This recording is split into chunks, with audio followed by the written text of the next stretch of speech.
Hello friends, so today we are going to get started on our weavings. You have an idea of what colors and patterns you'd like to create on your weaving. Last class we created the weft on our weaving loom. Remember, these are the strings that are going to hold our weaving together. So let's get started. So for this design, I'm going all different greens. Green's my favorite color. So I'm going to start with this olivey color.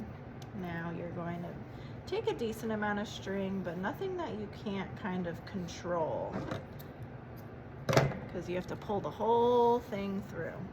Now what I'm going to do is I'm going to take this first string and I'm going to double knot my string onto that first string top left.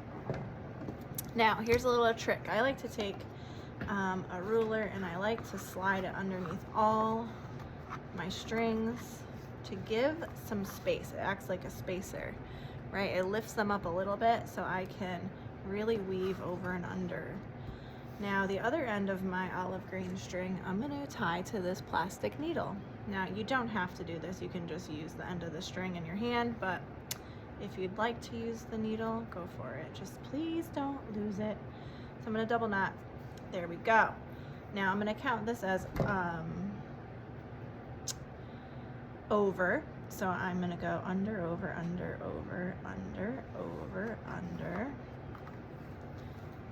And I like to pull through every few strings, and I push it up this way. So then I look at where I left off. This string went under. So the next one will be over. Under, over, under, over, under, over, under, over, under, over, under, over, under, and here we go. Pull it all the way through, push it up.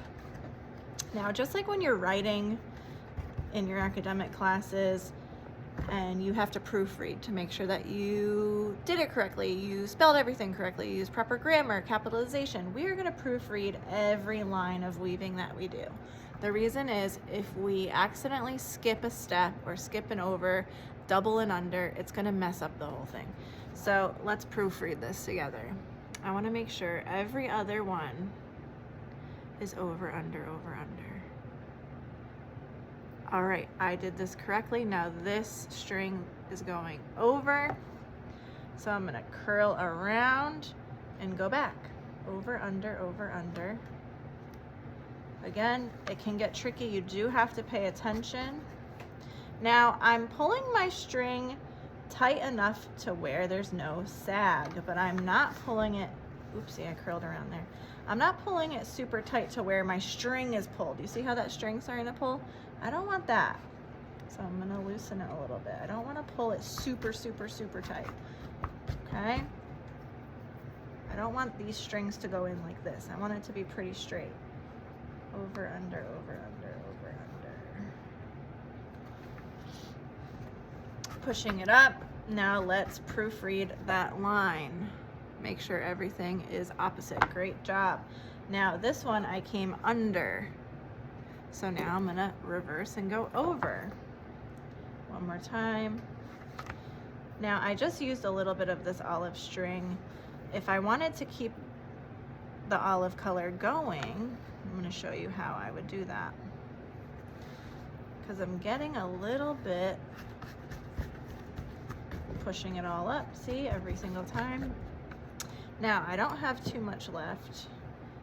I can make it over one more time. So I'm flipping, going over, under, over, under, over, under, over, under, over, under, over, under, over, under, over, under, over, under, over, under, over, under. All right.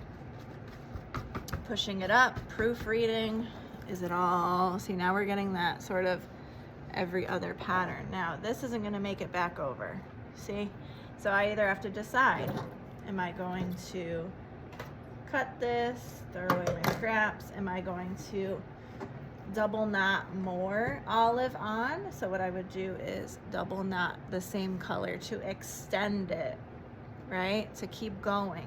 Or I could say, hey, right now is a good time to change colors. I think I'm gonna change colors.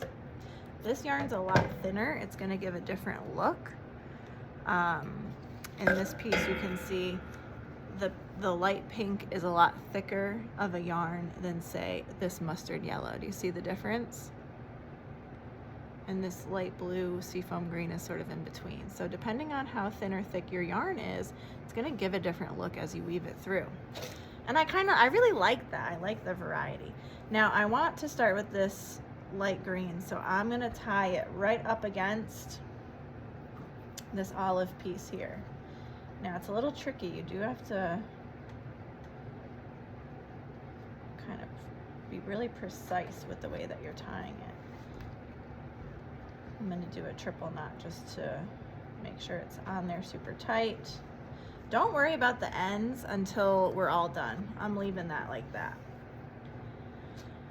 Now again, I'm going to tie this to the end of my needle.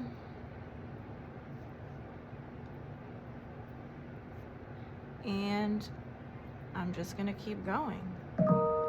So let's see where I left off. I went under, so I'm going over, under, over, under, over, under, over, under, over, under, over, under.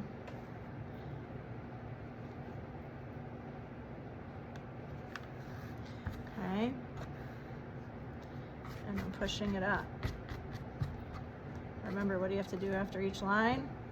Proofread. We're all good. So this is going over this last string, so then I'm gonna scoop around and go under. You'll see if there's a problem, because if your string comes loose around the last string, you know you didn't loop around correctly. And the great thing about this is, if you're proofreading and you made a mistake, guess what? You can just go back and undo it. I'll show you. Look. You just go backwards and you can just undo it and do it the right way. Okay? So I hope that this is really helpful in getting you started. And these are going to be so beautiful. Can't wait.